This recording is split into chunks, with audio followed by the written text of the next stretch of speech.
Hey there, everybody. I know that there has been just so much going on, whether it's the Hot Springs banner that people are either really happy or really upset about, or Choose Your Legends 3, which just went live last night, which they're trying to get done before the second anniversary, which I'm assuming they're going to announce during the second anniversary. And right around the corner, we have our first true non-free in-game Mythic Hero banner. And it's going to be interesting. So I thought I wanted to get this video out and up for you guys now. That way I didn't have to think about it, because I've also got a lot of other stuff going live towards the end of this week on various other medias. So I wanted to make sure that I got this done in time. So in the meantime, I'm gonna trust auto battle and just let this ride, because Rival Domains is up, and I'm not sure if I'm actually going to be able to get rank 25. I don't know if I'm going to be able to hit tier 25, but we'll give it the old college try. So let's look at who we know are coming back so far. We have Erica and Ike, two red representations, so red, pretty good pool, honestly. Green for Lynn, and blue for Tiki, and that of course means that we don't have a representation in the colorless department. So for what that's worth, we're probably, more than likely, definitely, yes, we are going to be getting a colorless Mythic Hero, even though we just had a Mythic Hero in Air who is a colorless dagger. Either way, that's what we're working with. And honestly, I feel like, given the research I've done on some of these things, it might be easier to claim a Mythic Hero as a colorless unit, just because they wield like all types of like legendary stuff, and yeah. So for what that's worth, I think Mythic Heroes are there's a stronger colorless pool for Mythic rather than legendary, because with legendary you've got Dragonstones, daggers, and bows, and that's pretty much it. I don't really, well, I guess there's staff too, but I don't really know that there are many legendary-ish staff users. Many of them are mythic in nature, as you can see from our first candidate, Athos. Now, we don't know who Athos is. He would be from Blazing Blade, and he was one of the 8 legends from the Scouring. Not to give away too much, which, by the way, there may be some mild spoilers in some of these characters.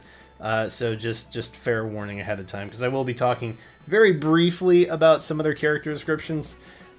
So yeah, I wanted to avoid it, but it's kind of crucial to understanding why they could be considered legendary or mythic. So for what that's worth, but Athos is down here, and he actually has like a handful. he wields a handful of weapons that are actually pretty mythic in nature. He's got staffs, dark magic, light magic, and anima magic, which is curious. And it's also worth noting that his affinity or attribute or blessing, as it were, in game is actually anima. So if you don't recall, anima is one of the mythic blessings, along with Astra, Dark, and Light. So he's already associated with 3 of the 4 blessings that occur. So for what that's worth, I think that makes him a pretty strong candidate. Just in general, though, I could see him being a staff unit. The tome that he is kind of known for wielding is either light or dark. And then, of course, he has the anima magic, which I don't know if that has a color, but typically with heroes, when you see a light tome, it's usually a blue tome, and when you see a dark tome, it's usually like a red or a green. So for what that's worth, I think he's a very strong candidate for a mythic hero in general. He has quite a legacy. I won't give away too much of his background for spoilery purposes. But he is very well established. Like, he has a legend, and he's quite powerful indeed. So in general, I think he's a very strong colorless mythic candidate. But So that's why I put him up here. Of course, he's going to be the first, just because he's so general. Second, I have Seraphin, or Seraphan, depending on how you want to. Sephiran, I believe is his name. Anyway, also known as Laren. He is a 1,000-year-old heron. Oh, hey. Oh, we didn't win. Dang. He's a 1,000-year-old heron from Radiant Dawn. He actually had a divisive hand in helping to kind of seal away Yune. And for what that's worth, that makes him pretty legacy. Makes him pretty legacy bound. Pretty important to the story as well, and this is going to get into some mild spoilers, so you've been warned. He is normally wielding a tome, right? Crazy lad, and he eventually obtains a staff known as the Goddess Staff or the Ashera Staff, which Ashera is the counterpart to Yune, who is the god of order. Yune is the god of chaos. So he is a heron. I already mentioned that. He is a heron, and we just got the Lagoos in game. So it's worth noting that we had 2 herons in the banner, whereas there were some other Lagoos types that were excluded from the banner that could have been there, but we got herons instead. Double heron.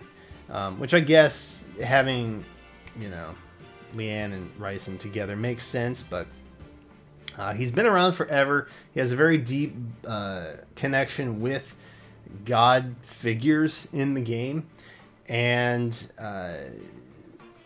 he wields a legendary staff. So I'm kind of leaning towards the fact that he would be considered mythic, maybe legendary too. I guess he could technically be either, but the fact that he has access to a god's staff essentially makes him a pretty prime candidate to be not only mythic but also you know, colorless in nature. And even though he winds up being like an antagonist, that's not the first time we've seen that, right? So we got legendary Robin, who's technically like Grima reincarnated, and Grima is like the main antagonist, but she's a hero.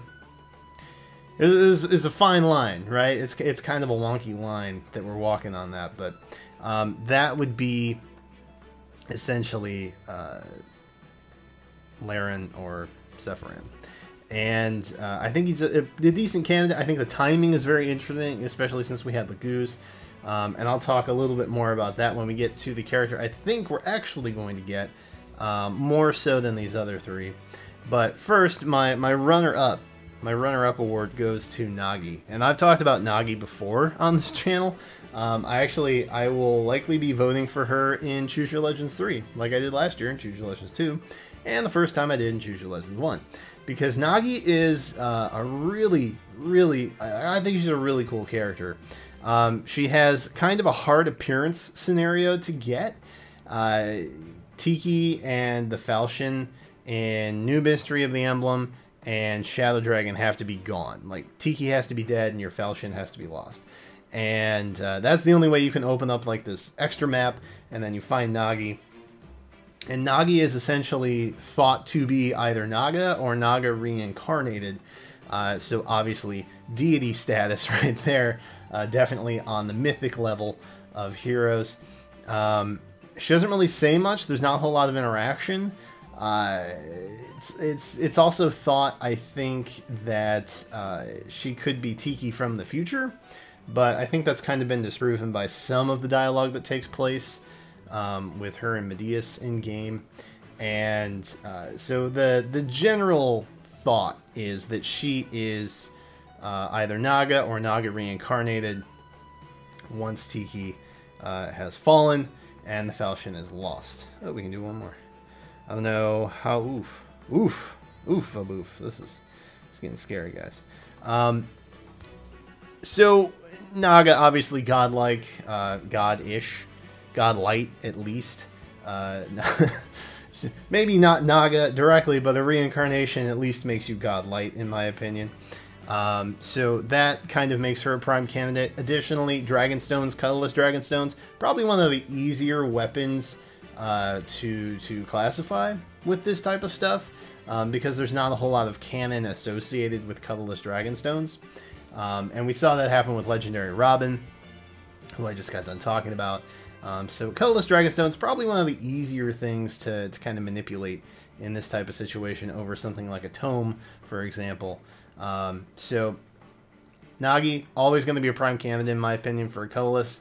Not a staff user, but Dragonstone user, which, you know, having two mythic Colorless, legendary / mythic Colorless heroes that are Dragonstones might be kind of a bummer.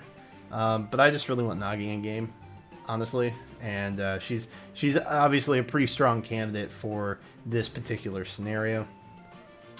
But who I think we're actually going to get for sure, who I'd put, if I had to put money on the table, I would say it's likely going to be Yune.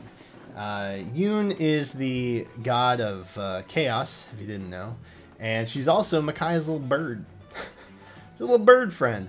Yune is eventually goes on to possess Micaiah, so kind of like a reincarnation possession kind of thing, which, you know, we have seen before, kind of.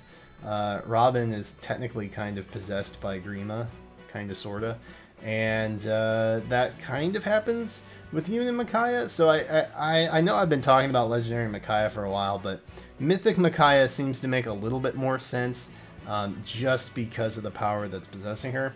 Not to say that Grima is not like a god, because the whole Legendary Robin thing is kind of a misnomer in my opinion. Could be mythic, just because, you know, possessed by a god. Could be legendary just because overcame being possessed by a god to beat said god. So I guess it just kind of depends on how you look at it. But that said, Yune and Micaiah kind of make an equal case for both. Micaiah, of course, can use staffs in her promoted form, which is when Yune actually has the ability to possess her. And, you know, it's kind of a similar situation to Nagi. Like, it's a reincarnated god type situation we're dealing with. So obviously mythic, by definition, pretty much on the table. But I think the interesting bit is that last year, January 10th, 2018, we got a banner. A Radiant Dawn banner. Our first Radiant Dawn banner. And then later that month, we got our very first legendary hero, which was Ike. Well, outside of, you know, Fjorm and that. But he was kind of our first banner legendary hero, right? And so now we're faced with a similar situation where we have a new Radiant Dawn banner, the only other Radiant Dawn banner we've had, on January 10th, 2019, featuring the Lagoos. And we have our first Mythic Hero banner going live a couple weeks after. And so the parallels between what happened last January and this January, very, very strong. Okay? We have kind of a prime situation for history to be able to repeat itself a little bit. And I don't think that should be overlooked. So for what that's worth, I think that makes Micaiah and Yune a very strong pairing, along with the timing, which the other three units, except maybe Sephiran, don't really have. But it could be very interesting to see if that actually does happen, which I think it will, which is why I made this video. But that's all for now. Of course, the Legendary Banner does go live very, very soon. You can see on the calendar down there. Let me know in the comments who you guys think we will be seeing for our Legendary Mythic. God, I'm going to get stuck saying that so many times. The Mythic Hero that we have this month. Let me know who you guys think we might be seeing a little bit later this month. And let me know in the comments down below. Thank you guys so much for watching. I'm going to get out of here. And I will catch you next time.